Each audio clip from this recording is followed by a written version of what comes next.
Bismillahirrahmanirrahim. Assalamualaikum warahmatullahi wabarakatuh. Kali ini kita bertemu di mata kuliah Sistem Pendukung Keputusan dalam topik pengembangan sistem pendukung keputusan.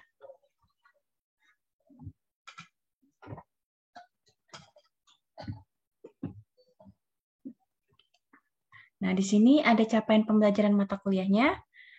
Teman-teman diharapkan dapat memiliki pemahaman mendasar tentang pengambilan keputusan dalam organisasi dan penggunaan sistem berbasis komputer untuk pengambilan keputusan. Berikut ini adalah deskripsi mata kuliahnya. Kemudian, di sini ada tujuan pengembangan sistem. Yang pertama adalah kinerja atau performance ya. Jadi kinerja atau performance ini dapat diukur dengan dua parameter, yaitu throughput dan response time. Throughput itu adalah banyaknya transaksi yang kita lakukan pada saat tertentu. Sementara response time adalah waktu yang terbuang pada saat perpindahan proses transaksi. Jadi peningkatan kinerja itu bertujuan untuk meningkatkan jumlah transaksi dengan waktu yang secepat mungkin. Berikutnya yang kedua adalah informasi. Tujuan yang kedua tentang informasi ya. Jadi kita berupaya untuk meningkatkan kualitas dari informasi yang tentu saja akan menentukan kebijakan dari organisasi. Berikutnya yang ketiga adalah ekonomi. Di sini kita bertujuan untuk meningkatkan keuntungan dengan biaya sekecil-kecilnya atau biaya yang paling minimum. Berikutnya yang keempat adalah pengendalian. Digunakan untuk memonitoring ataupun mendeteksi apabila ada kesalahan-kesalahan pada suatu sistem.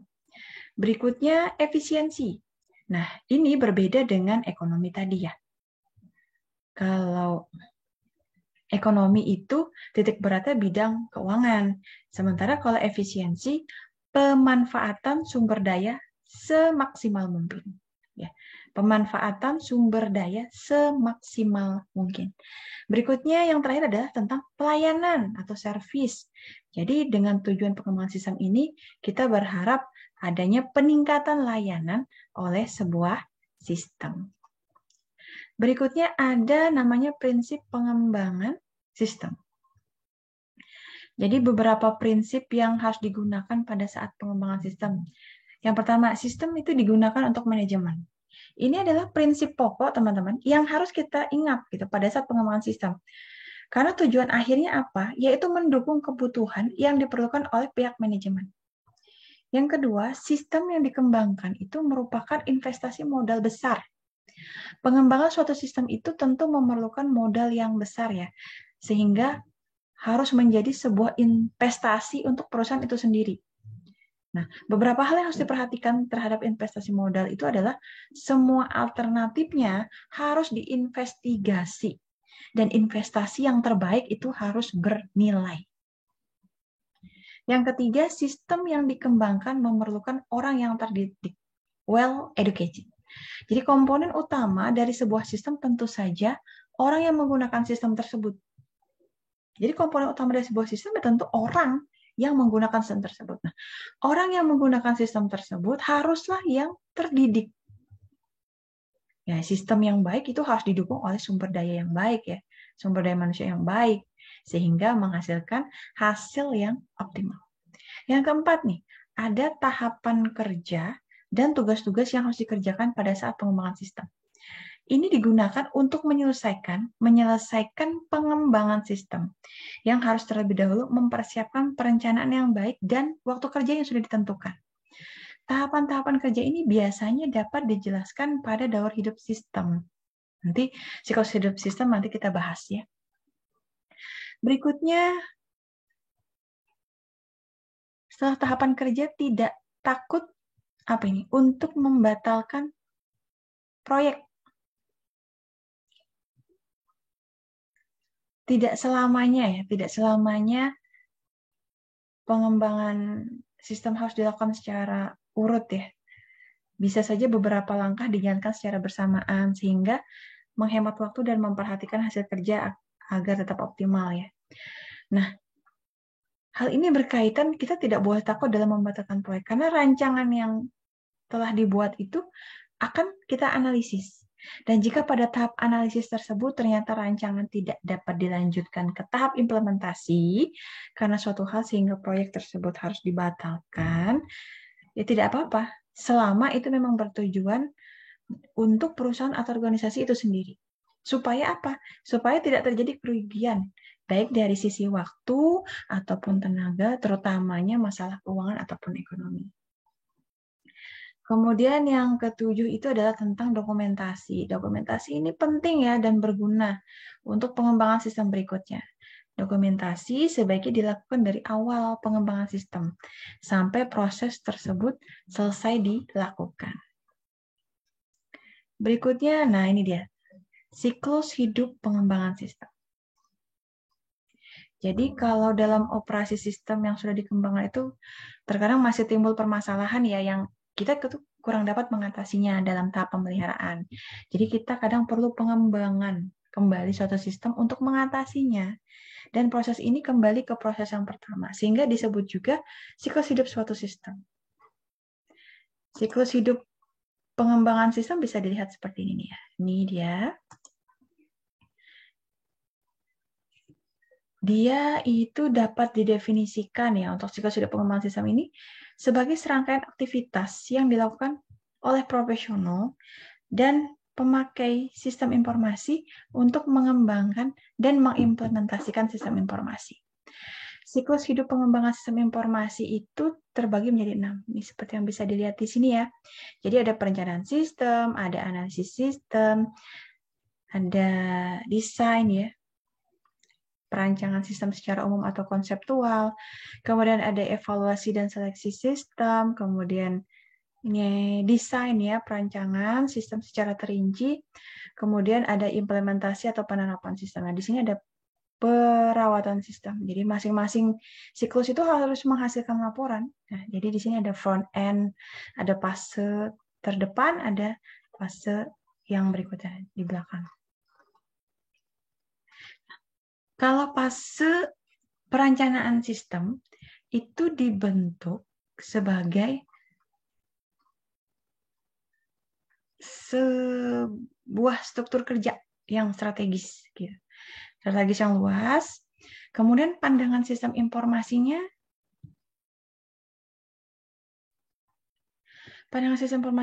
itu juga harus jelas ya. Kemudian memenuhi kebutuhan si pengguna informasi.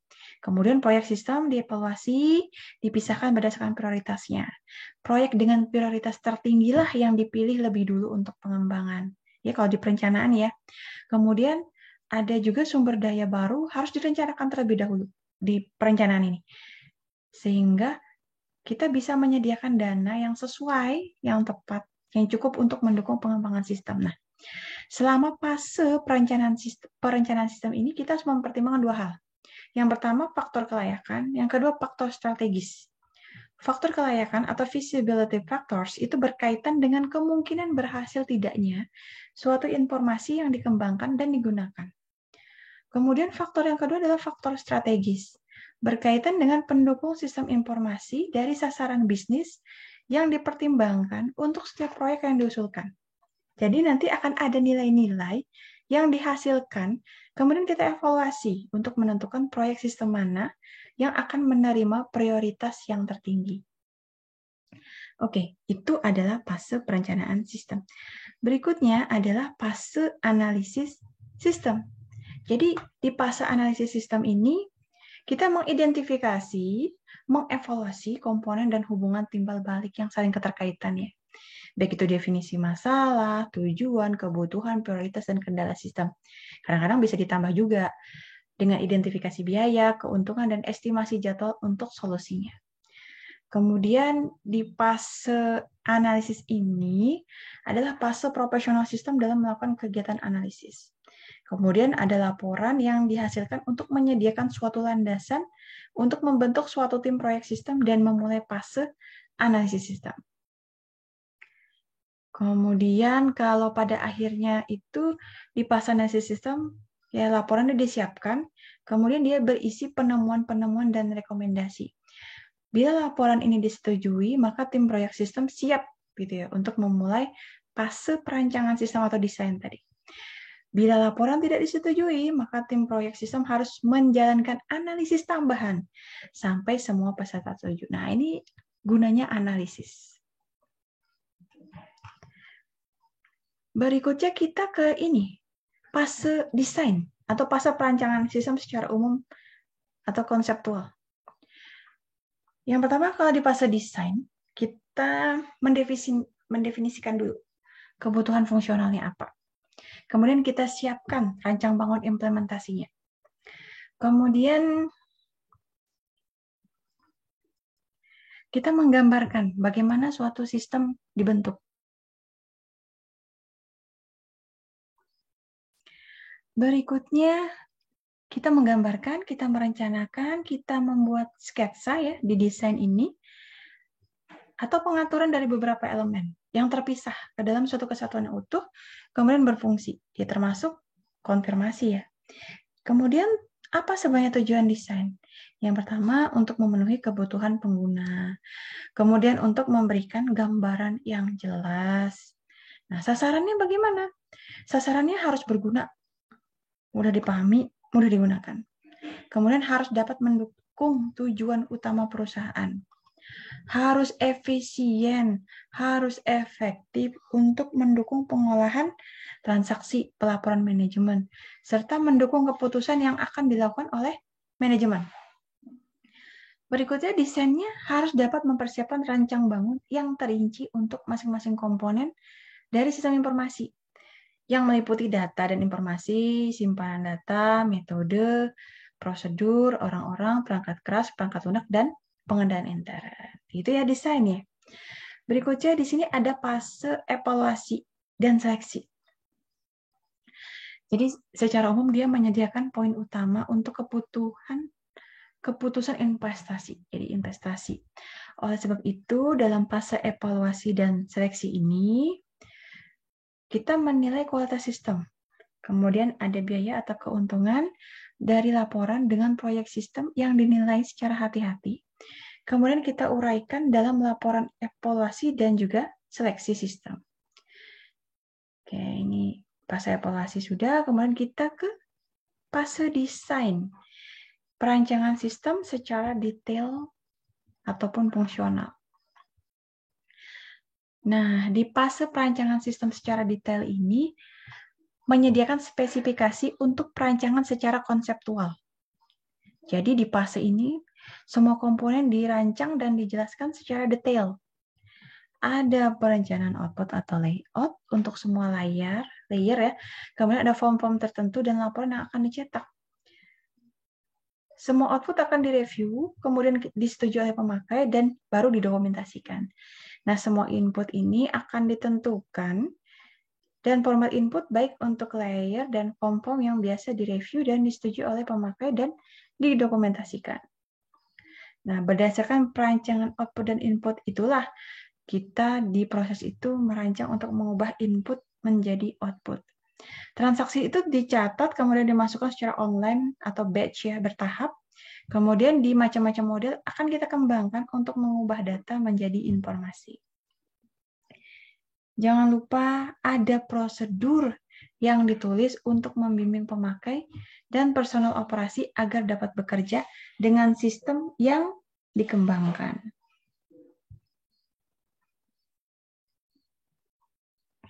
Berikutnya tahapan terakhir fasenya adalah fase implementasi.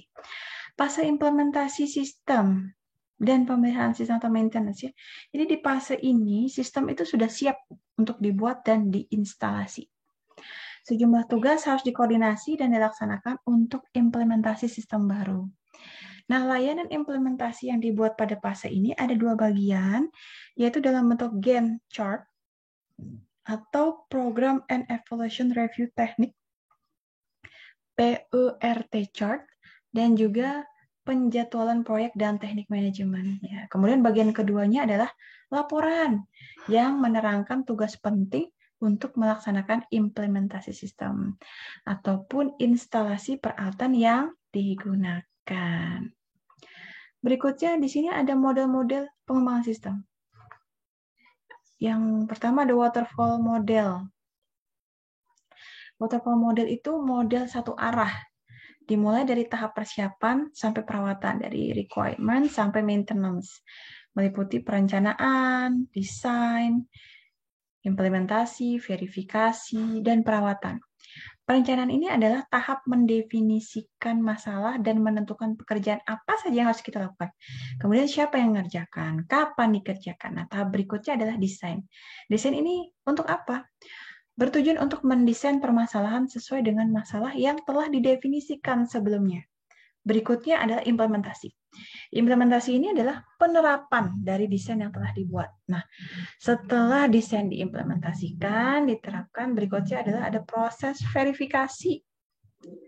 Berikutnya setelah verifikasi, tahapan yang paling besar dalam pembiayaan yaitu maintenance. Kenapa? Karena selama sistem tersebut masih dipakai, maka masih ada pembiayaan. Model pengembangan sistem yang berikutnya adalah iteratif. Ya. Iteratif itu perbedaannya itu adalah di proses kerja. Iteratif itu kan iterasi mengulang.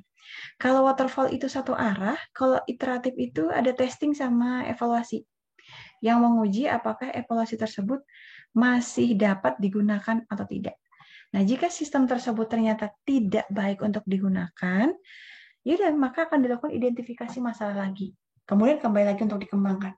Jadi kalau waterfall model tadi kan seperti air terjun, dia satu arah dari atas ke bawah, satu arah gitu. Tapi kalau iteratif itu prosesnya mengulang. Jadi dari requirement, kemudian analisis, ada testing, ada evaluasi gitu ya. Jadi dia bulat gitu, mengulang. Berikutnya ada model pengembangan sistem spiral.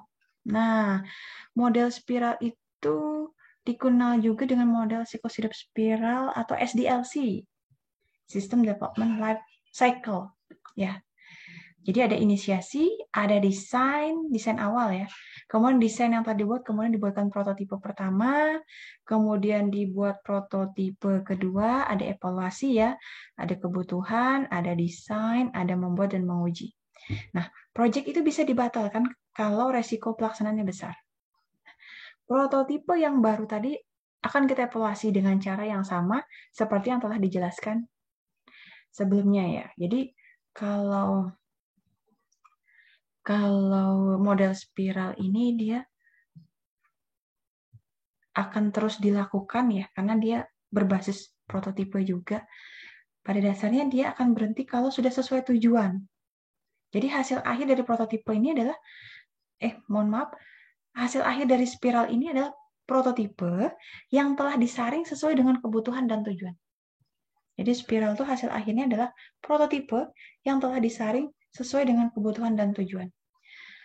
Lalu bagaimana perbandingan metodologinya? Ya di setiap fasenya ya, pada waterfall dilakukan berurutan. Namun ya kurang iterasi. Kalau di waterfall itu ya ada kekakuan sih. Namun dia dapat membantu user dalam menilai setiap versi dari sistem. Umumnya sih pengguna itu lebih tertarik pada tampilan ya, user interface daripada proses sistem. Meskipun pada prosesnya prototipe cenderung lebih lambat karena user tuh lebih suka menambah komponen dari luar sistem. Gitu. Berikutnya ini ada alat-alat untuk mengembangkan sistem. Ada hierarki input process output, HIPPO diagram, data flow diagram, structure charts, SADT diagram, Werner OR diagram, Jackson diagram. Ini juga dipelajari di mata kuliah APSI ya. Jadi dia digunakan untuk menggambarkan suatu metode tertentu. Jadi ada beberapa grafik juga yang biasa bersifat umum ya. Atau menggambarkan activity charting. Aktivitasnya berupa chart seperti bagan alir sistem, bagan alir program, bagan alir kertas kerja, hubungan database, proses, sama Gantt chart. Biasanya dia menggambarkan tata letak sih. Kemudian ada bagan distribusi kerja dan juga bagan organisasi. Berikutnya di sini ada sistem development-nya, analisis, desain, implementasi, pengujian, dan perawatan. Tadi udah dijelaskan ya, ini termasuk dalam metode waterfall.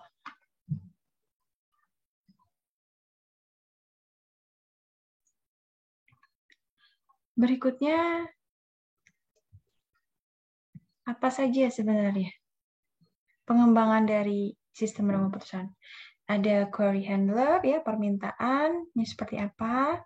Kemudian kita melakukan analisis sistem dan fasilitas desain. Kemudian kita melakukan pengelolaan dialog, ya, pembicaraan atau komunikasi antara user interface dengan user. Kemudian ada generator report, proses pelaporannya bagaimana. Kemudian kita buat grafik, kemudian kita lihat source code-nya bagaimana. Kemudian basis modelnya seperti apa. Kemudian basis pengetahuannya bagaimana. Kemudian alat-alat apa saja dalam proses object-oriented tools-nya. Kemudian bagaimana standar statistik dan manajemen science tool. Kemudian bagaimana tools permodelan khusus.